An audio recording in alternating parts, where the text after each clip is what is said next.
Nosso tema é álbum de fotos.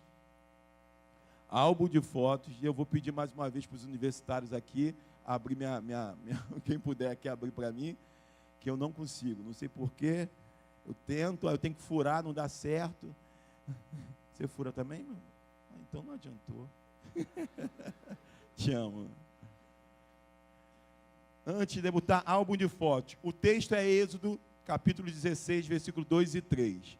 Os diáconos que tiverem aí, o pessoal sentinela, dá uma volta lá atrás, vê se o pessoal do Ministério Infantil está no número exato, ou se está além, se tem alguém que não está escalado e está por lá, traz para cá, fala assim, ó, você está perdendo uma ministração na palavra, né? A gente tem que estar sempre olhando, porque esse momento, eu falei hoje, nós vemos uma batalha, isso aqui não é um clube, isso aqui não é uma palestra, isso aqui é uma pregação, então existem questões espirituais envolvidas.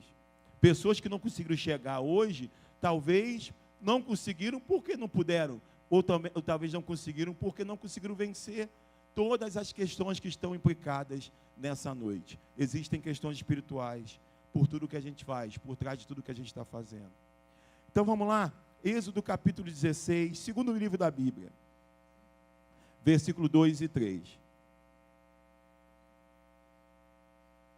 Eu acho que é a minha versão NVI. Êxodo 16, 2 e 3, diz assim: no deserto, toda a comunidade de Israel reclamou a Moisés e Arão.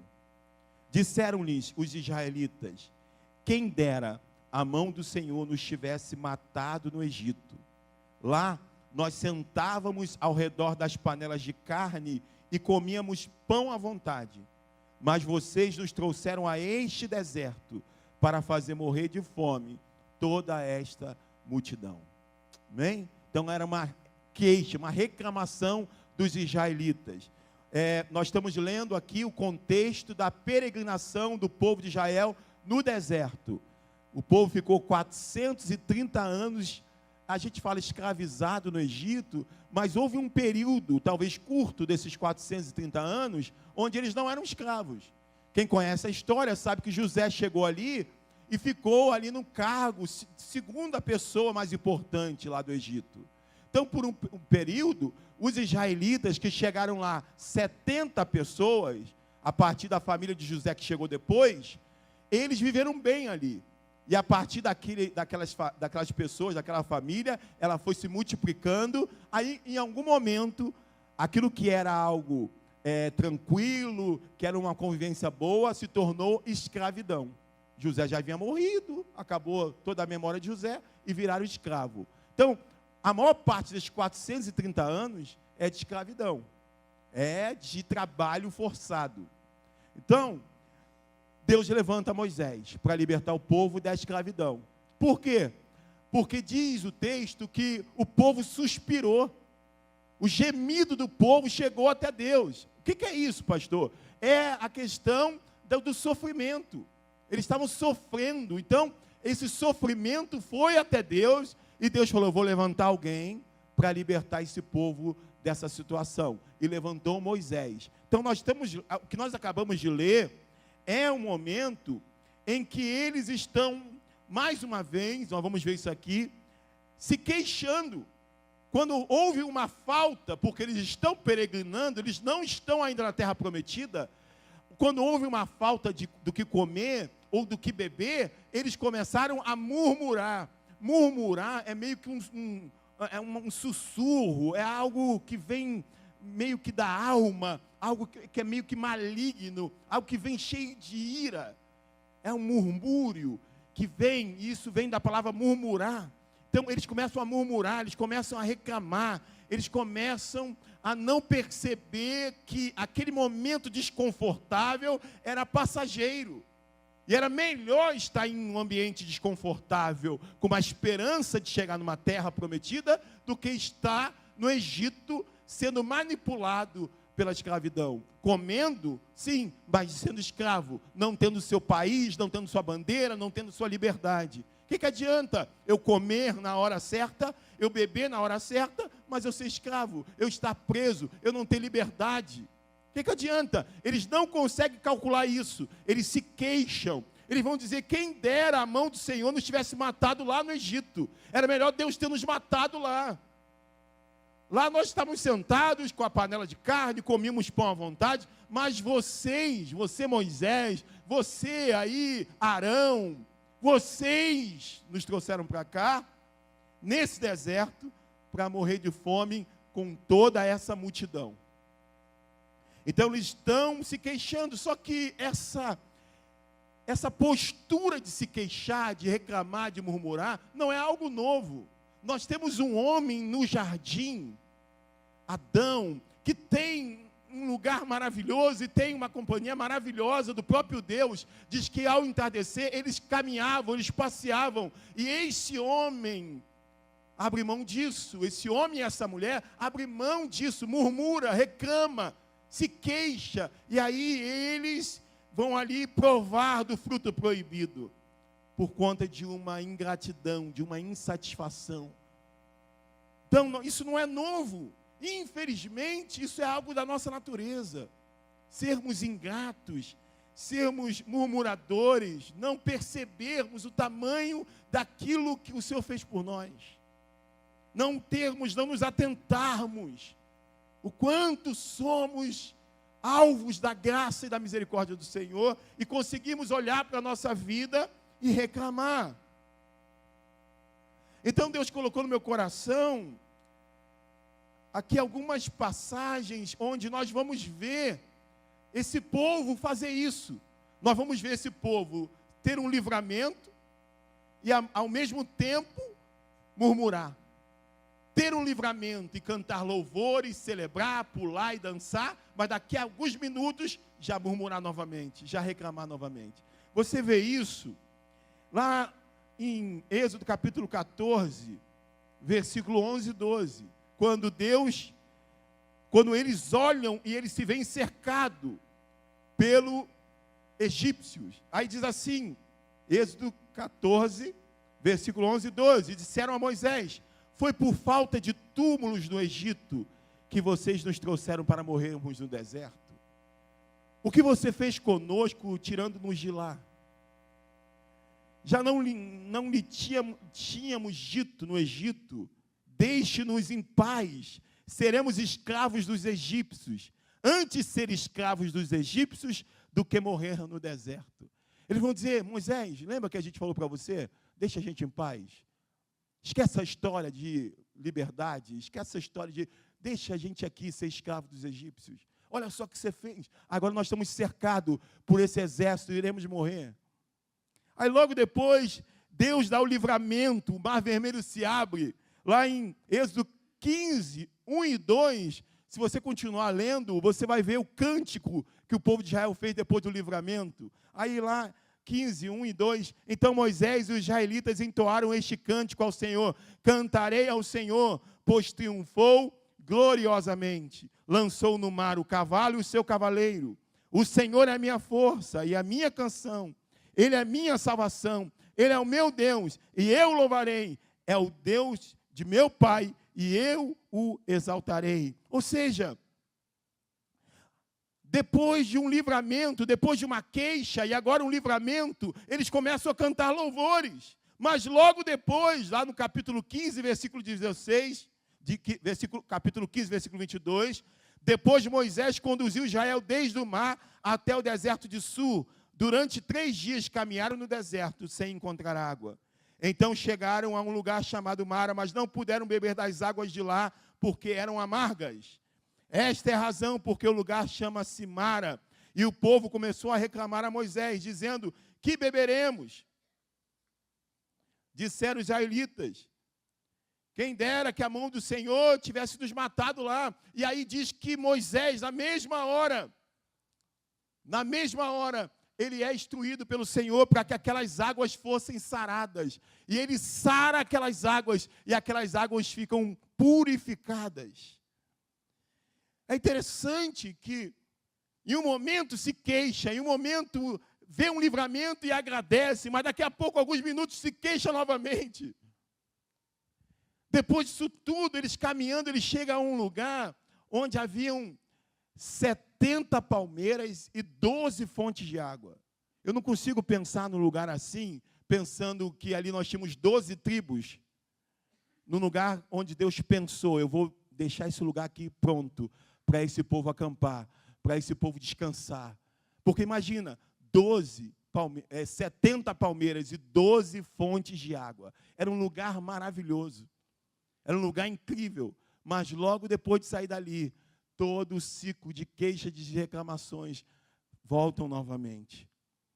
Eu pensando nisso tudo, eu fiquei pensando num primeiro ponto aqui. Há uma canção que os jovens cantavam e que tem uma letra incrível. A primeira coisa que a gente precisa fazer para a gente não ter um coração murmurador é a gente entender que o maior milagre Deus já fez em nós. Como Ian ministrou aqui. Nem sempre as portas irão se abrir. Nem sempre as coisas vão acontecer como a gente quer.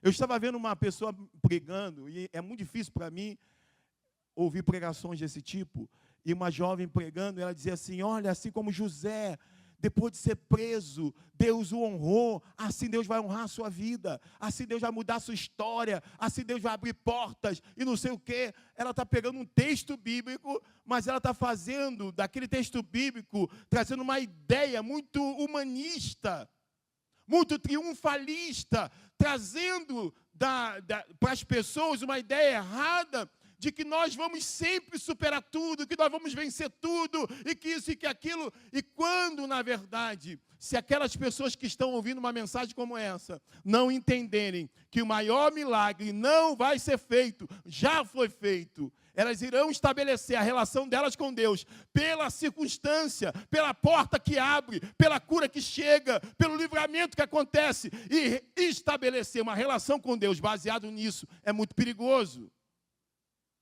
Você e eu precisamos entender que o maior milagre já aconteceu.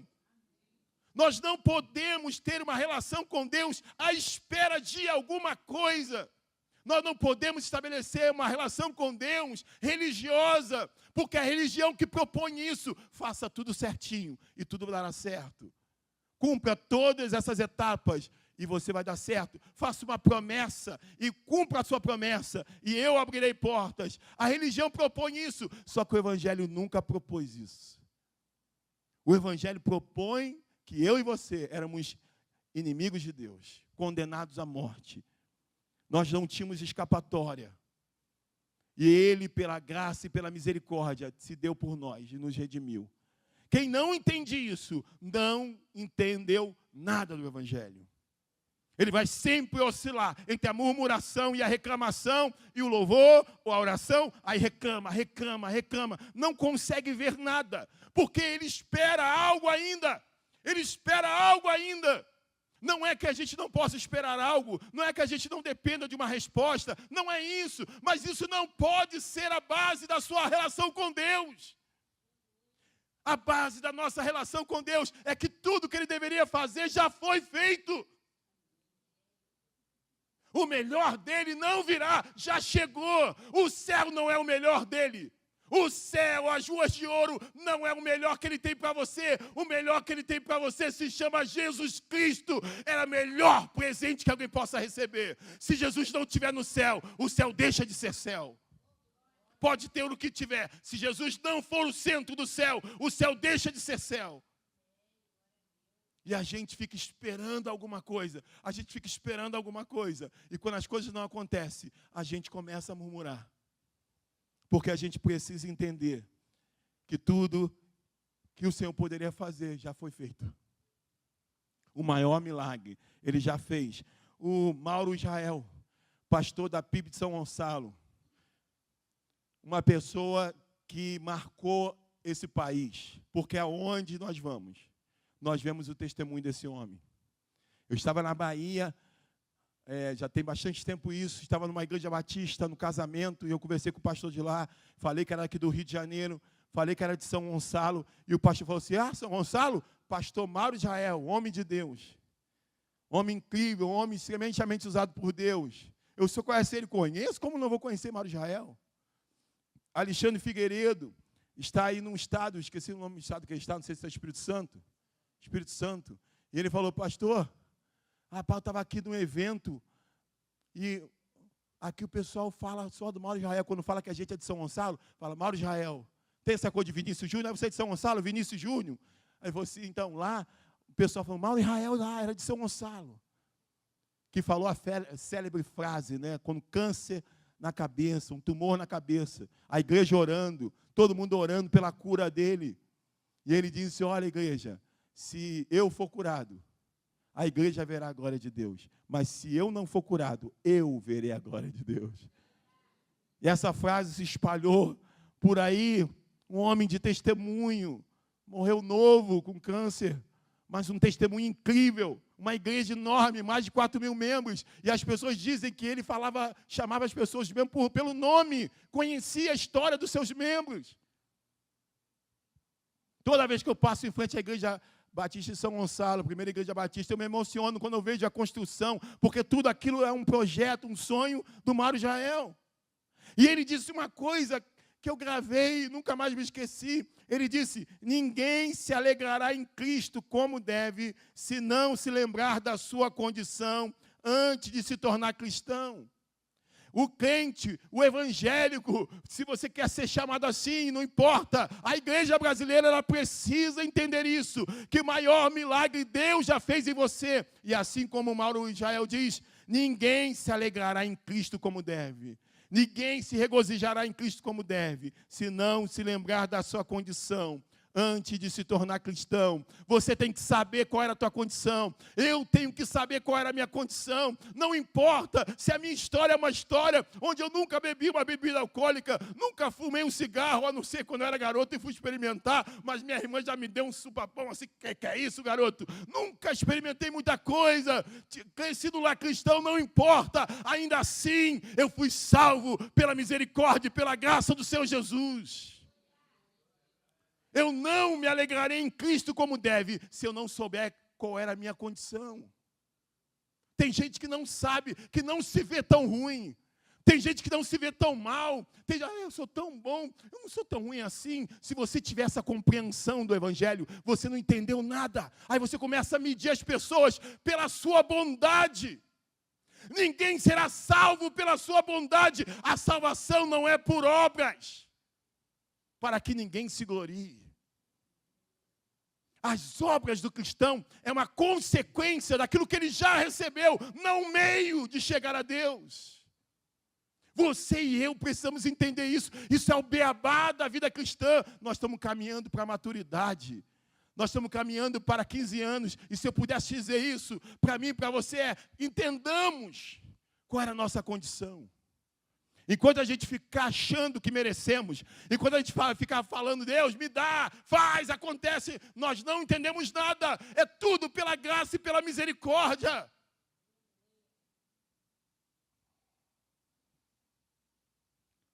Aonde está essa base do que o Mauro Israel trouxe? De que ninguém se alegrará em Cristo como deve, se não pensar, se não atentar para a sua antiga condição, antes de se tornar cristão. Está lá em Efésios capítulo 2. Eu amo esse texto. E eu sempre, quando falo dessa frase, eu trago esse texto. Efésios capítulo 2, versículo 11. Olha que texto, irmãos. Ele vai dizer, portanto, lembre-se, portanto, olhe o álbum. Portanto, olhe a fotografia. Portanto, olha o teu passado, a tua história. Portanto, lembre-se de que anteriormente vocês eram gentios por nascimento. O que é isso? Nós não éramos judeus. E chamados incircuncisão pelos que se chamam circuncisão. Os judeus olhavam para vocês, são incircuncisos. Vocês não têm a marca da promessa. Feita no corpo por mãos humanas. Era um ato humano, um ato religioso. Então havia essa separação, incircuncisos, gentios. Nós somos judeus de legítimo, nós somos filhos de Abraão. Vocês não têm a marca, vocês não têm. Isso era feito por mãos humanas. E que naquela época vocês estavam como? Como? Irmãos, Você consegue entender o que é viver sem Cristo? É que a gente tem uma coisa perigosa, a gente se acostuma em ter o Espírito Santo, em ter Cristo em nós. Viver sem Cristo é loucura. Como eu viver sem Cristo? Eu teria condições de ir lá na casa do pastor Léo e o abraçar e falar para ele que eu estou aqui, meu amigo. Léozinho, filho dele, 20 anos. Léozinho, eu estou aqui. Como que eu poderia hoje ir lá com a família, como aqueles irmãos todos que estavam lá, como que eles poderiam ainda falar alguma coisa, como nós poderíamos estar ali sem Cristo? Nós não temos noção do que é ter Cristo. E aqui Paulo está dizendo que lá no álbum, lá de trás, nossa condição era toda essa, nós éramos circuncisos, gentios, e além disso, pior do que isso não tem, nós estávamos sem Cristo. Uma coisa é você não ser circuncidado, é até bom. Outra coisa é você não ter Cristo. Ele diz que essa era a nossa condição. Sem Cristo. O que mais? Separados da comunidade de Israel. Não tinha participação, sai daqui. Sendo estrangeiros quanto às alianças da promessa. As promessas que haviam, nós éramos estranhos a ela. Elas não nos vinham a nós, porque nós éramos estranhos a ela. Aí ele vai dizer, claro, sem Cristo é sem esperança. Sem esperança. Eu sempre costumo dizer que esse sem esperança é meio parecido com essa crise chamada de ansiedade. Ou, como que fala aquilo? Quando você fica, síndrome do pânico. Toda vez que eu já tive síndrome do pânico, eu falo, tive porque eu nunca mais tive crise. E eu passei a saber controlar. Eu percebo quando eu estou ansioso demais, que eu começo a sentir os sintomas, então hoje eu consigo controlar. Mas a sensação que dá, quando ela te toma, quando você se deixa levar, quando ela te domina, e às vezes eu acordava já em crise, é uma sensação de não ter esperança. É uma sensação de não ter chão. Você se sente sem chão. Você fala, não tenho ninguém por mim. Não ter Cristo, não ter aliança, não ter promessa, é não ter futuro, é não ter perspectiva, é viver sem esperança. E ele continua, sem esperança e sem Deus no mundo. Sem Cristo e sem Deus no mundo. O que é isso? Você não ter Cristo, não ter Deus no mundo. Meu irmão, o mundo é duro demais. Eu falei para minha esposa hoje, falei, amor, é loucura. Se o que a gente crê não for verdade, se eu não cresce no que eu creio, eu não aguentaria. Você recebe uma mensagem do seu amigo, dizendo assim, mano, me perdoa. Eu estou numa correria desde quinta-feira. E nessa correria eu esqueci de te avisar que a minha esposa está internada. Mas, por favor, ore aí. Ore, pede a igreja para orar. 10 da manhã, 2 da tarde, mano, ela faleceu. Esse é aquilo que a Bíblia chama de lutas, de basta cada dia o seu mal. O mundo é isso. São realidades, são situações, adversidades, pressões, notícias, coisas maravilhosas. Hoje eu fiquei encantado com a Jaciara, a mãe da Cleide. Não sei se é 72, 73 anos fazendo voo de parapente, aquela parapente, né? Tem coisa maravilhosa na vida, e eu achei lindo isso, porque a gente quer viver, quer experimentar. Na festa dos casais, ela estava dançando com seu esposo, e esse final de semana ela pulou lá de parapentes. E o instrutor falando, olha gente, está de parabéns. Mas a vida tem esses momentos também de luta, de luto, de dores, de dificuldade. Por isso que diz, basta cada dia o seu mal. Imagina você viver sem Deus no mundo, irmãos. Ele está dizendo aqui que essa era a nossa antiga condição. Eu nasci num lar cristão e posso não perceber, porque não teve um momento na minha vida em que eu levantei a mão. É esquisito esse negócio de ser filho de crente. Não teve um momento que eu falei assim, eu quero Jesus. Não, a coisa foi acontecendo. Então eu não tive uma grande crise, a não ser minhas dores. Mas eu ainda assim preciso entender que essa era a minha condição espiritual. Você tem uma vida tranquila, você não se envolveu com muita coisa, ou não, não importa. Tua condição antes do Evangelho chegar a você era essa. E eu não sei se você consegue entender o que é viver assim, no mundo, sem Deus, sem Cristo, sem esperança, sem promessa, sendo estrangeiros ao pacto. Mas versículo 13 diz que agora, hoje, agora, em Cristo Jesus, vocês que antes estavam longe, foram aproximados mediante o sangue de Cristo. Agora você é amigo, é filho, agora você conhece, agora você tem promessa, agora você tem Deus, tem esperança, tem futuro. Uma das piores coisas do luto, a pior coisa do luto é o silêncio. Estava o pastor Léo, com o filho dele, eu e Elias, diácono Elias, ali, e a gente sem palavras, silêncio. Falamos algumas coisas, lembramos alguns momentos, mas tinha hora que a gente não tinha o que dizer, e ficava aquele silêncio constrangedor e difícil demais de lidar. Eu via que Elias me olhava assim, em alguns momentos, ficava me olhando assim, e a gente ficava ali, e aí me sobrou só uma coisa, quando não tinha mais o que falar. Foi abaixar minha cabeça, pegar na mão dos dois e fazer uma oração. E na oração eu falei, já que eu estou sentindo o que eu estou sentindo, eu vou falar o que eu estou sentindo. E eu disse para eles, meus filhos, eu não tenho o que dizer. Nós estamos aqui querendo falar alguma coisa, mas sem poder falar.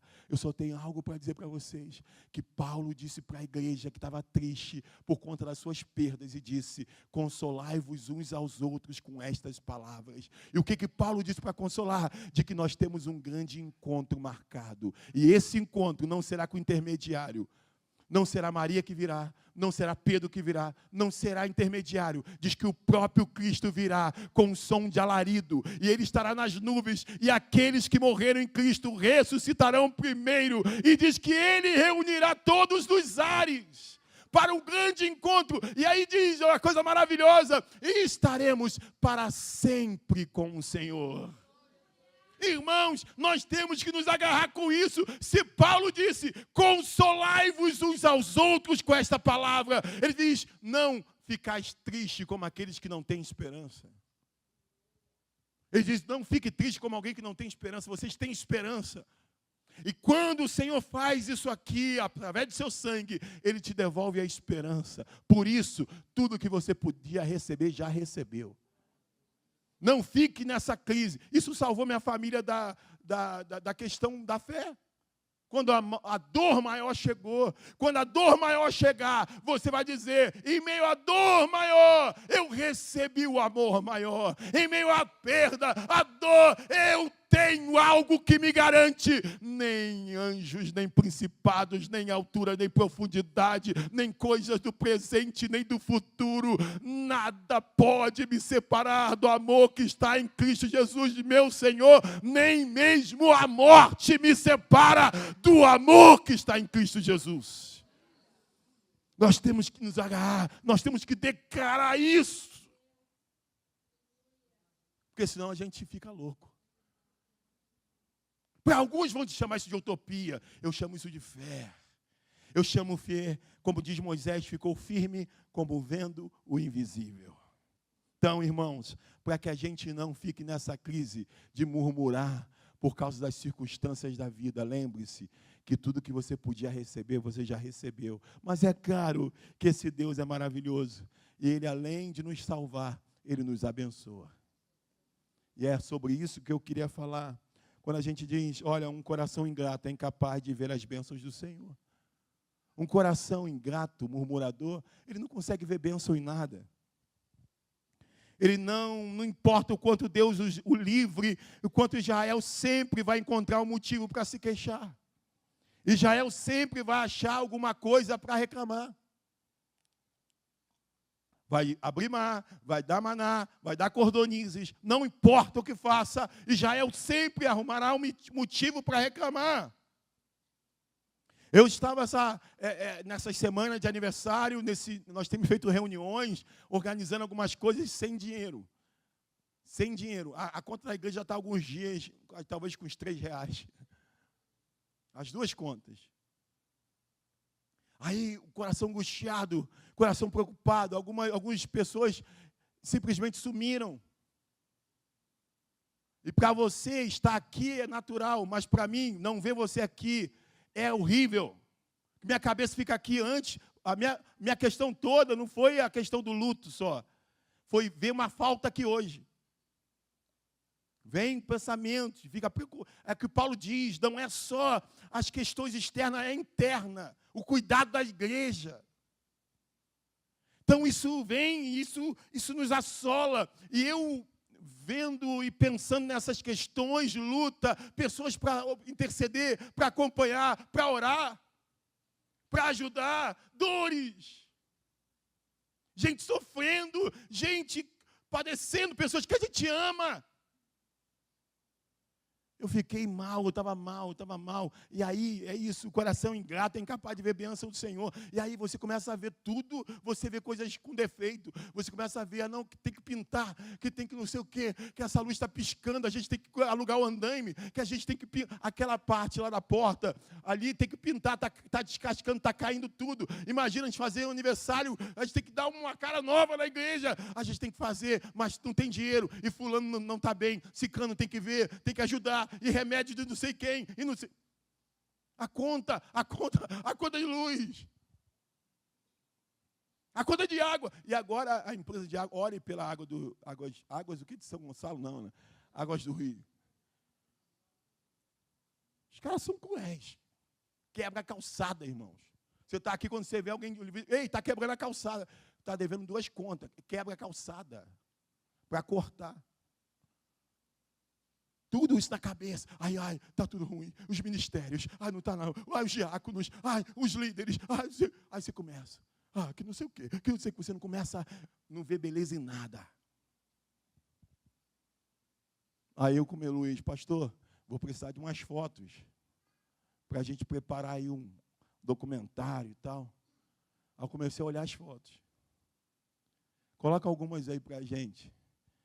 Aí o Senhor colocou esse tema na minha mente hoje. Porque quando eu comecei a olhar as fotos, é como o salmista disse, que ele estava se queixando, reclamando. Aí diz assim, até que entrei no santuário do Senhor. Aí eu vi as fotos do nosso primeiro culto. Esse é o primeiro culto nosso, na sala da minha casa. Que é a Condisa Rosemary, aqui é a Alex, Márcio. Acho que aqui a Claudinha, acho que a Claudinha estava mais para cá. Seu Alfredo. Acho que a tia Dival, tio Zé, pastor Paulo, Jaime, Cleive, Maria aqui, ó. Todos esses a gente tem que chamar, ó. Maria, Jaime, Cleive, tem que chamar para o nosso aniversário.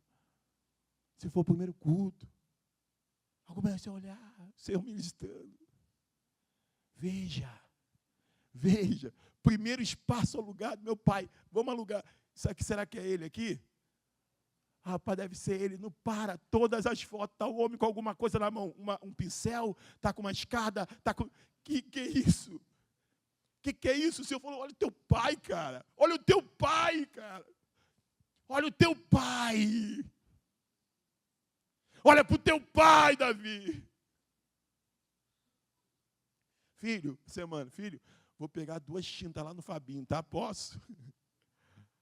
Meu pai, ele fala, tem uma raiva quando ele faz isso. Meu pastor, posso pegar 2 tintas lá no Fabinho?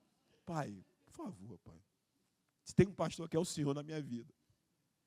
Aí eu, por quê? Não, aquelas 2 mesas de ferro tá horrível, vou pintar. Aí quando a gente chega aqui, a mesa toda pretinha, tudo pintadinho. Pudemos usar ontem no evento. É ele. Primeiro espaço, segundo espaço alugado, tudo pintadinho, a gente dava um jeito, dá um jeito, a gente pintando, tiramos uma foto à noite, porque só acabamos à noite. Todo mundo. Outro que eu só vejo toda hora na foto é Cláudio, Diácono Cláudio, toda hora na foto, é com marreta, é com... Toda hora. Olha para o Cláudio, aí assinando a escritura desse lugar aqui. Eu falei para alguém essa semana, eu falei assim, aí eu falei para Elias, muita coisa que a gente fez, a gente se deu mal. Algumas decisões que a gente tomou volta de uma pessoa na obra do banheiro. Algumas decisões foram erradas. Eu falei, parceiro, Elias, tem uma coisa que Deus nos conduziu, foi esse lugar aqui. Que lugar maravilhoso. Que rua é essa? Porque não é uma rua principal com muita poeira, carro correndo. É uma coisa assim incrível, vizinhos incríveis. No outro dia eu passei por uma vizinha, a vizinha falou, ei, pastor, eu levei um susto, pastor, eu te amo demais. Eu falei, rapaz, o que é isso? O senhor não tem noção como eu amo a sua igreja e vocês ali. E a gente não faz quase nada aqui. A gente só cultua. Eu não sei, eu tenho um carinho por vocês que eu não sei explicar. É a vizinha que tem um cachorro, aquele cachorro grandão. Eu tenho um carinho por você. Eu falei assim, agora. Aí uma pessoa ouviu. Falou assim, mas por que você não congrega lá então? Ela minha mãe fala isso comigo direto. Eu falei, então agora eu vou pegar no seu pé. Aí a gente assinando. Aí Cláudio, aí ele aí, ó. Eu comecei a tentar quebrar essa laje aqui, gente, porque essa laje tinha acho que tinha algum tipo de vazamento, e o dono botou um piche, um negócio escrito, botou outra laje por cima, 2 lajes. Então, quando estava eu e meu pai, chegamos cedo, e era muito desafiador, porque ia ser o início de tudo. E no início de tudo, você fazendo sem dinheiro, sem empreiteira, sem nada, era a gente mesmo, tudo desanimava. A gente não acreditava que a gente podia ver isso aqui. Aí eu peguei a marreta, pai, vamos adiantar, enquanto o pessoal não chega. Aí eu peguei a marreta e falei, vamos embora, vou começar. Falaram que é pelo meio da laje, né? Tem que ir quebrando aqui, sei lá. Aí eu peguei a marreta, sexta-feira, quase caí com ela. Aí dei, pum, gente, pensa numa coisa, não fazer nada, fazer cosquinha. Aí eu olhei, pai, isso aqui é inquebrável. Isso aqui, vai ter que deixar essa laje aí, sei lá o que a gente vai fazer. Aí, daqui a pouco chega, o papai chama Cláudio o Grande, chegou o Grande. Aí Cláudio olhou, eu falei, Cláudio, não quebra não, cara, vai ter que vir alguma coisa, alugar uma máquina, não quebra. Ele, quebra sim. Aí ele pegou com a técnica, né, e pum, aí já deu furo, pum, opa. Aí começou a quebrar. Aí começou aqui, porque aí que a gente começou a visualizar as coisas que estavam acontecendo. Pode passar aí. Que era o terreno, né? Toda hora dava mato, toda hora tinha que capinar. Pode passando aí. Aí, ó, nosso pedreiro aí também, ó. Não sei se era só para foto. Porque eu sei que ele é bom de massa, né, Cláudio? O negócio dele é massa. Ele pegou uma peça na gente. Eu não posso dar spoiler, né, Luiz? Estou dando muito spoiler, Luiz está reclamando. Pode passar. Jaime lá, ó, Henrique, meu pai lá, como sempre, pode passar para a gente. Acabou, não quer botar mais não? Aí, ele reclamou. Tá bom. Mas é isso. Aí, quando eu comecei a ver as fotos, eu falei assim, a esperança começou a vir. Olhe o que eu já fiz. Olhe quem eu tenho levantado. Olha quem eu tenho usado. Olhe, irmãos, o Senhor está nos chamando para isso. Não permita, olha que eu coloquei aqui, as lutas e circunstâncias da vida têm o poder de nos causar amnésia e passarmos a não enxergar o que o Senhor já fez. As lutas fazem a gente ter amnésia. E quando eu pensei nisso, eu comecei a ver imagens.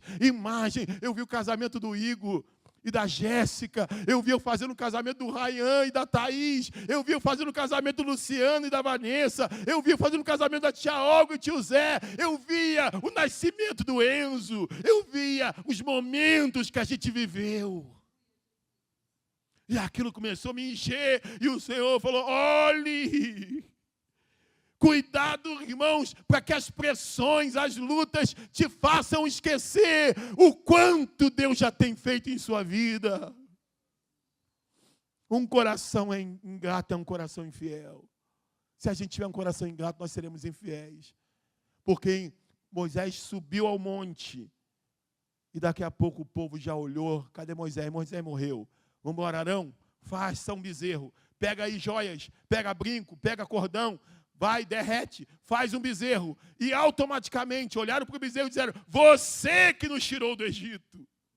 Você, bezerro, você nos tirou do Egito. Nós somos assim, quando a gente não consegue enxergar, quando nós não somos fiéis, quando nós não temos gratidão, nós somos pessoas volúveis, nós somos pessoas facilmente, que trocamos a glória de Deus pela glória do trabalho, pela glória de não ter tempo, pela glória do você mesmo, pela glória do você não buscar primeiro o reino. Porque a gente, sendo ingrato, nós temos um coração infiel automaticamente. E eu queria hoje orar por isso, para que essa memória seja ativada novamente. E você consiga ver a sua trajetória. Passei em frente aos prédios do primeira casinha de Ana e Márcio. Está a mesma coisa lá. Não pintaram, fizeram nada. Lembrei do início do casamento de vocês. Fiquei pensando, poxa, se a gente pudesse ir naquele apartamento, saber como que está, será que fizeram alguma obra? E tentar enxergar vocês ali. Tentar enxergar os sonhos que vocês tinham.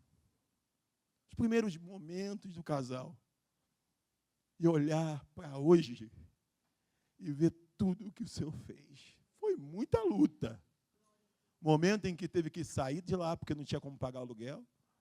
Ficar na casa do sogro. Márcio, todo formal como ele é, não ficava sem camisa dentro de casa, não deitava na poltrona. Meu pai, Márcio, fica à vontade, mas não, seu Pedro, é meu jeito. Os móveis tudo empilhado, cheio de poeira. Olhando para trás, o que a gente vê? Fizemos ontem uma confraternização do pessoal do louvor, estava vendo Laurinha, Esther, andando, brincando, rindo. Como que a gente pode não enxergar? Olhando a vida da Claudinha, do Underkey. Chegaram a morar de aluguel lá, na casa dos meus pais. Olhando a história de cada um, Verônica, Marco, casando, tendo a casinha deles. Como não se alegrar com Fernanda? Como não se alegrar com tudo que a gente tem vivido? Alexandre, Denise, sonhavam em ter um filho. E Deus abriu o ventre, Deus abençoou. Como não se alegrar? Mesmo com todas as lutas, irmãos. Mesmo com todas as provações. Nós temos motivos de se alegrar. Nós temos motivo de glorificar a Deus. Como explicar alguém vir lá de Copacabana para congregar aqui? Como explicar alguém vir lá do Laranjal para congregar aqui? Amor. Então a gente não pode parar. Você pode ficar de pé um pouquinho? Eu poderia ficar aqui a noite toda lembrando de momentos nossos. Eu tenho fotos lá. Pessoas que chegaram aqui crianças ainda. Tinha um que era até loiro. Tem que pintar esse quarto, tem que ajeitar isso aqui, está horrível. Aí eu fiquei mal também. Eu falei, rapaz, é mesmo, essa pintura aí está horrível mesmo. Está desde quando isso aí? Aí ela tem que juntar no dinheiro para fazer a obra. Aí eu vou, o negócio pegou aqui. O negócio está feio aqui. Aí ela, amor, por favor, amor, o negócio está feio aqui, vem. Não, fica tranquila. Aí ela, daqui a pouco, não, toma aqui. Mas depois eu acordei e falei assim, Senhor, sabe de uma coisa? Quero muito ajeitar esse quarto, essa casa, quero poder receber o pessoal, ajeitar esse banheiro. Mas isso não é nada. Isso a gente deixa dar um jeito. Não posso ficar perturbado por isso. Hoje eu cheguei do velório, correria e tal, olhei, eu falei, eu estou com um toque de limpeza. Porque às vezes eu extravaso minha ansiedade na limpeza. Aí eu olhei, falei, sabe uma coisa, hoje não. Hoje isso vai ficar aí. Hoje eu não vou varrer, não. Ela na correria com as encomendas e com as coisas. Deixa, vou deitar. Vou deitar. Vou ter o meu momento. Vou ter agora meu momento de descansar. Sabe, irmãos? Deus está nos chamando para ter uma mudança na nossa forma de interpretar as necessidades, os momentos que não serão roubados da gente, o momento com o teu filho, o momento com a tua esposa, o momento em que ninguém pode tirar, aquele momento que Maria escolheu e que Marta se deixou levar e se deixou ser roubada. Deus está te chamando para você enxergar esses momentos e ser grato a Deus. Eu queria pedir perdão a vocês porque em alguns momentos fui ingrato com vocês. Não enxerguei o quanto vocês são incríveis, quanto tem tanta coisa maravilhosa acontecendo. Tem gente sendo impulsionada aqui, tem gente que me impulsiona, que me manda mensagem, tem gente que fazendo crachá, tem gente fazendo... No dia o pastor veio aqui pregar, ele falou, que me deram? Me deram de presente. Aí era aquele dentinho do Fini, um dentinho assim sorrindo, aí uma frase, sorria, não sei o quê. Aí ele, cara, que legal, vou levar isso aqui para o pessoal lá da igreja ver. Isso tudo iniciativa do pessoal. Coisas simples, mas tão incríveis. E assim eu queria que você saísse daqui pensando em relação a você, em relação a Deus, em relação à tua casa, em relação ao teu relacionamento, em relação à tua vida. Olhe para o álbum de fotos. Eu ia trazer a nossa foto quando a gente casou. Minha esposa, quando a gente quer rir, a gente pega nossas fotos. Eu podia dizer, eu era mago que dava dó, meu paletó listrado era de uma lista só, eu podia dizer isso. Olhe para trás, veja o que Deus fez, seja grato. Tem coisas difíceis ainda? Tem muita coisa. Mas, primeiro, o que Ele poderia fazer já foi feito. Segundo, que a gente passe a olhar mais para as coisas que já aconteceram e que Ele já realizou.